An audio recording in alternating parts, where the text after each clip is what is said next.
on jarama musidɓe julɓe fulɓe kala ka hikkori ɗon haray mi hiwriki on yo jam e kisi e wuttoɓernde woni e mon.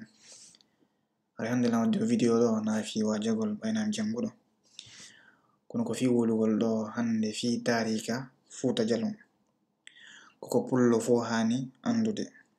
Ɓay hande sen landitike ko honnum weltaniɗen ko wonannen pullo en taroto ha tawen ko hunde wotere ko sabu en fini en tawi mawɓe men ko julɓe, enen kadi tawi koen julɓe ko nema jano non. Wacciyake jangano o tarika ɗo e français ɓay hande yimɓe welsindike moƴƴa sina ɗum hande arano ko e pular jangano ɗum ɗo.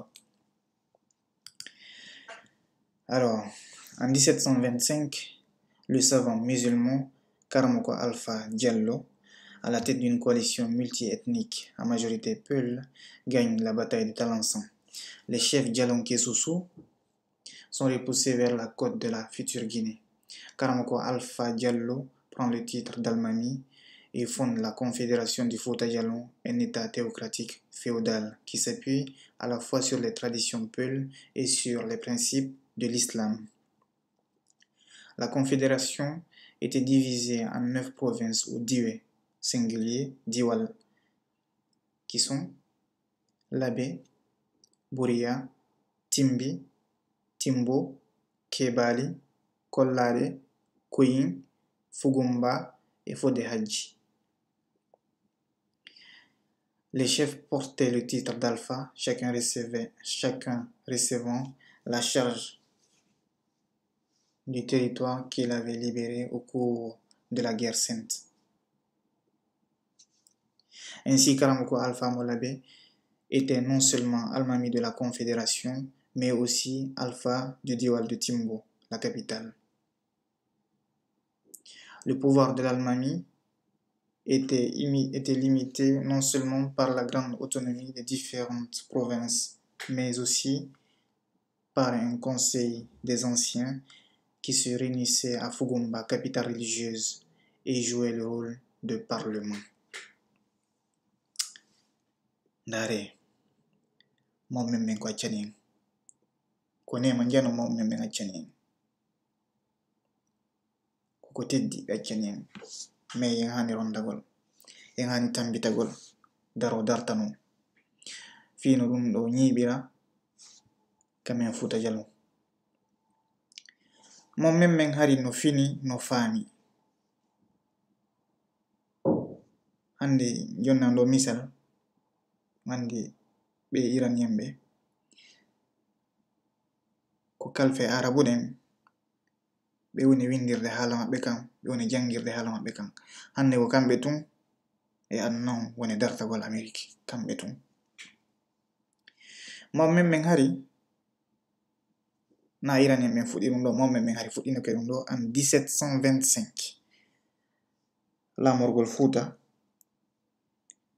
islam dina l'islam kam Iran ko 40 ans on no gila ɓe lamori islam kamaɓe 40 ans hay neɓali ha ko ɓe waɗi on commémoration jon non enen accitino ɗum ɗo hande yiltanagol enen fulɓe ɓen lamorgol islam Fuuta Jalon. Hari mon men ɓen ɓe windayno haala men kam ɓe windayno lettre on no ɓe windira haala men kam kalfeje arabu ɗen manti en jangi abajada ma ba singiye nun toɓɓere wawtaƴƴo ha jowo ha mawɗo takoyngel ali fiwiɗo manditi ɗum non ka mi mantaki ɗe fo melan faala jangude fino mi mantora ɗum non fop haysko mi windu ɗum non haramo be ekkitoto ɗum non ekkito windugal lettre e pular. Woɓɓe no yaltini bindi ɓe innadi adlam pular mi holla on ɗi non na ko labani na haray yewagol ɓe mais yiltoɗen e ko momme min accani en kon yollam ɗo kalfeje iranien men ko ɓe utilisata ko ɓe wallitorta fi yoɓe windo haala maɓɓe kam kalfeje ara ɓuren koɗen 9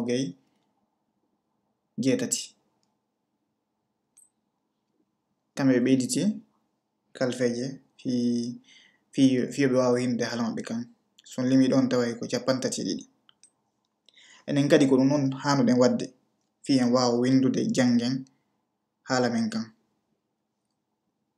harana yawgol inventa bindigo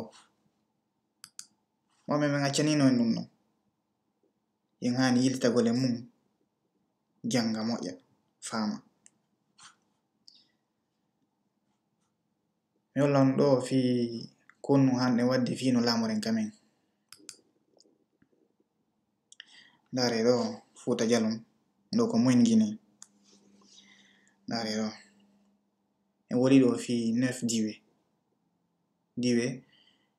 9 son limi ɗon taway ko 10 hara labe no tawa Kundara, Gawal, Leluma, Mali, Kubiya, Labe, Pita, Dalaba, Tuge, Mamu so tawi en lamminimo be hara ko janguɗo diina l'islam kam moƴƴa hara ko ɗum non hotorte hara fuu teddina e on laamiɗo on e yara yeeso tun si ɗum no waɗi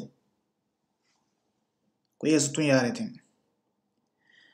hara laamu ngun on say ko maninkaɓe ma sosoɓe jonata en na enen piranta film ɓe iyay en yaari yeeso ɓuri ɓe taway kamɓe tigiri ɓe hersay si ɓe ndaari ɓe tawi enen yaarino yeeso kamɓe ɓe jooɗi ɗunaray ko non min mi innata en yen yiltano jonon ɗo misal no iranen ɓe laamori non ka maɓɓe hara jente fota no wawi nafude.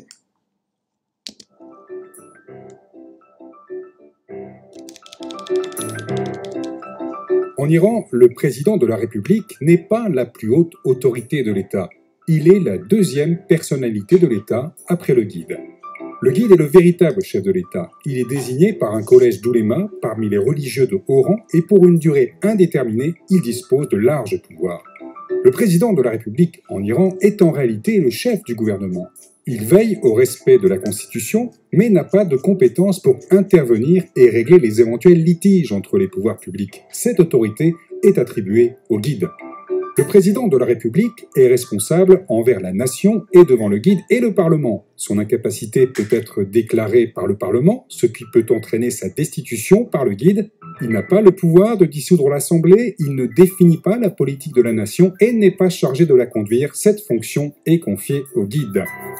Le président n'est pas le chef des armées, ni celui des forces de l'ordre. C'est le guide qui assure le commandement suprême des forces armées. Le président ne dispose pas du droit de grâce ou de réduction des peines. Ce droit est confié encore au guide.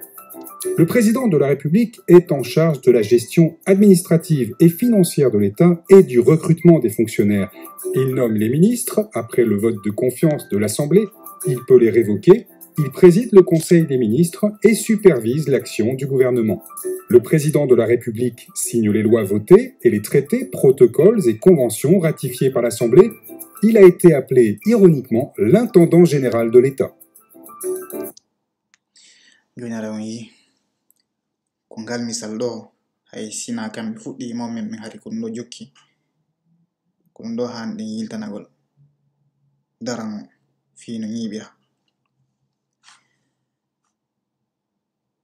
joni haray so tawi koye goto kamijo men haray lamtori on tawto pottal fulɓe fi on ɓurto yewtude moƴƴa wolen fi Fuuta Jalon kamen wolen fi leñol mengol fi no yaren yeeso haray ko ɗum non marno kon wola ɗo hara joni on sey fi video jaroje ɗin on jarama boyi